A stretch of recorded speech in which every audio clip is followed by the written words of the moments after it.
Ladies and gentlemen, please welcome the hard-hitting British heavyweight. It is, of course, Mr. Nick Webb. Nick, welcome back on the show, my friend. Pleasure to be here.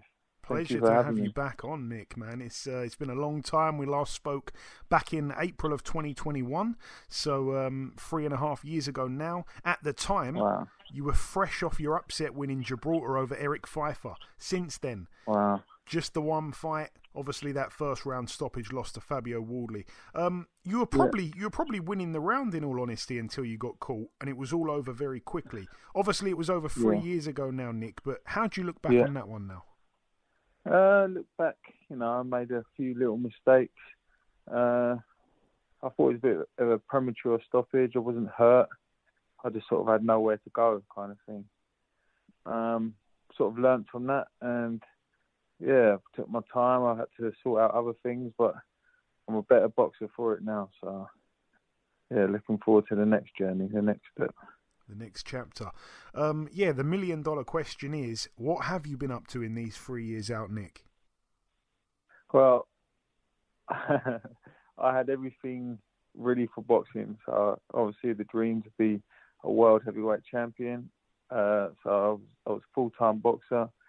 And obviously I lost that fight, and I sort of, no sponsorship, no money. So I had to think, right, I need to get an income. So I sort of took a few courses on like mental health and things like that.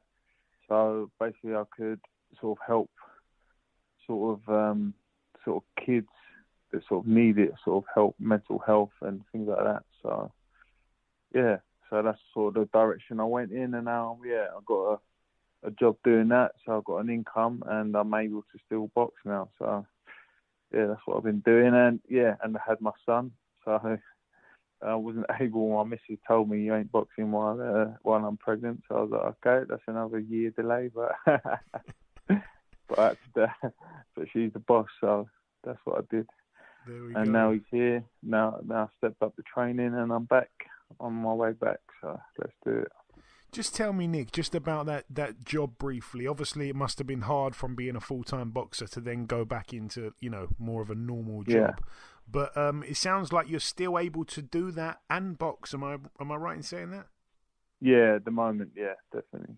Okay. So I sort of just wanted to boxing helped me in so many ways. Helped me to get out of being a kid fighting on the street, to sort of, boxing in the ring and getting respect that way, and learnt me self-control. And I think, boxing can help a lot of other kids that way as well. So obviously with my, my mental health and things like, and with boxing, I think it's a great thing to teach other kids that. Oh, good on you, Nick, man. Good on you. I wanted to ask, who are you training under now? I still kind of it's always the same kind of team that I had, but I've been doing more because I'm living down in Surrey. I'm closer to Charlie at Camberley, so I've been doing a lot more with him rather than Scott. So I've still been up to see Scott to still sharpen up the tools of what he taught me, and now I'm doing other things now as well, working with Charlie. And Charlie's helped me in a lot of ways. He's been consistent with me, and we've been up to Tyson Fury's camp. We've, I've been sparring in London. He took me to a lot of things and helped me a lot in the mental state and with my boxing. It's good.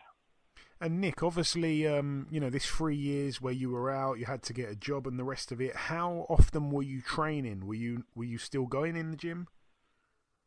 I think, like every boxer, I would say, we used to train in every day. So for us to, even though we're not boxing, we still have to do something because we're all mental. So I still sort of train most days, whether it was less boxing, more weights and cardio. Probably more of that. But obviously now I'm boxing again. I'm doing more boxing. And I want to ask you this, and this is an interesting question, really, Nick. Was there ever a time where you thought maybe it's not going to happen? Maybe I won't be back in the ring? Yeah, to be honest with you, after the fight with Fabio, I've trained really hard for that. And afterwards, my body sort of just said, you can't run now. You can't throw a punch now. You can't pick anything up with your back now. My body's literally shut down, like it was just telling me that I needed a rest. So I think and I didn't think I would be able to get back running again. I thought that was my last days running because my body just wouldn't let me. But time off, doing the right exercises, strengthening all the tools again. I'm back. So I'm back running. I'm back doing all the stuff I need to do. So yeah, so there was a point where I thought I'm done. But luckily my body didn't give up on me just yet. And what have you been making of the whole heavyweight division in your absence as well? It's exciting. I went to the Joshua Dubois fight. That was interesting. I didn't think it would be as one-sided as it would be. I knew it was a 50-50 fight, but yeah, I was quite shocked, really. Yeah, I wanted to actually ask you about that fight. I didn't know that you went to it, but what was that like to be there? Like you say, you were shocked with the outcome. Yeah, the atmosphere was amazing. The walkouts were, send chills down your spine. It was had goosebumps. It was wicked.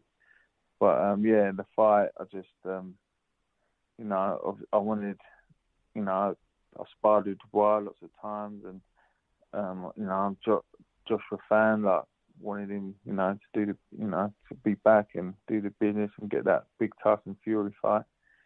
But I just, I don't know what happened. Just wasn't his night. No, it wasn't. You now finally do have a date, which is fantastic. Obviously, October the 18th is the date at the York Hall. You'll be boxing the undefeated 5-0 Courtney Bennett. What do we know about Courtney, Nick? Not too much, to be honest. I've seen a few of his videos. He seems game, but you don't really know because of the caliber of opponents he's fought. So it's an unknown quantity, really. But I'm surprised he took the fight with me, with my experience. So yeah, he must have thought, I've been out too long and he can sort of take me out. So he's going to be very surprised. So yeah, I'm looking forward to it. Yeah, that has to be why. He simply must have just thought that you've been, sitting on the couch for all this time, because I can't understand it. It almost makes no sense from his point of view. He's still undefeated, still coming up. You're both the same size in stature, and you're obviously, I would say, a much bigger puncher than he is. So yeah, it's a weird one. Yeah, all due respect to the guy, I had never actually heard of him until this fight got made. He's never boxed anyone with a winning record.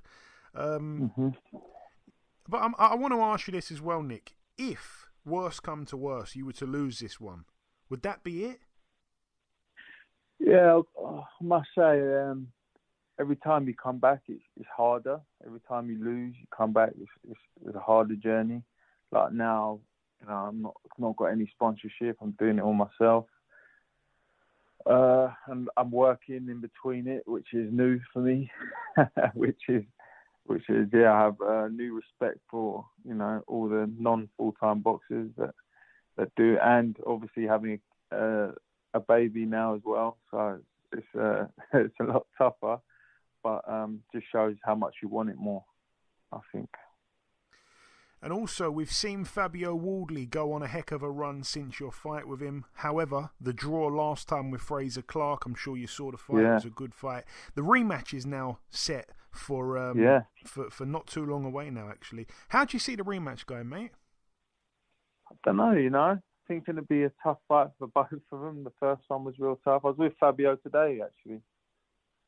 I was in the gym in London. Oh, no, Essex, Ben's gym. And I was sparring Jamie TKV.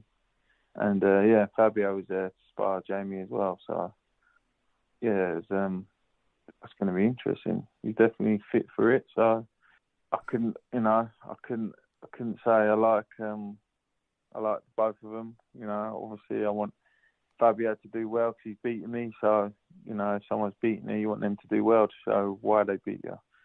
And, and obviously I want Fraser Clarke to do really well as well because, he's shown me a lot of love in the game as well. I know of him and know him, spied him a long, long time ago. Okay. Well, we have kind of flown through everything I had for you, to be honest with you, Nick. Obviously, I wanted to say before we let you go, obviously it's been ages. We've missed your presence in the boxing world. I wanted for you to just close out with a little message to the listeners, but I do also just want to say, obviously you mentioned, you know, you've got no sponsors at the moment. Just tell us the details. How can, you know, a business that could listen to this interview, how can they become a sponsor? I think best way to get in contact with me would be on Instagram. You know, the next fight's a TV fight, and we're on our way back up. We'll get this belt and onto the next one. But I must say I'm more experienced now. I've learned a lot. I'm more cooler. I'm ready. I'm excited to show my boxing skill and ability off again. And obviously, you know, I've always got that ferocious power if I need it. If you need it, there we go. On Instagram at It's a Nick Ting. That is where you got to go to contact Nick Webb, become a sponsor, and of course you'll be you'll be on board for this big fight that's coming up.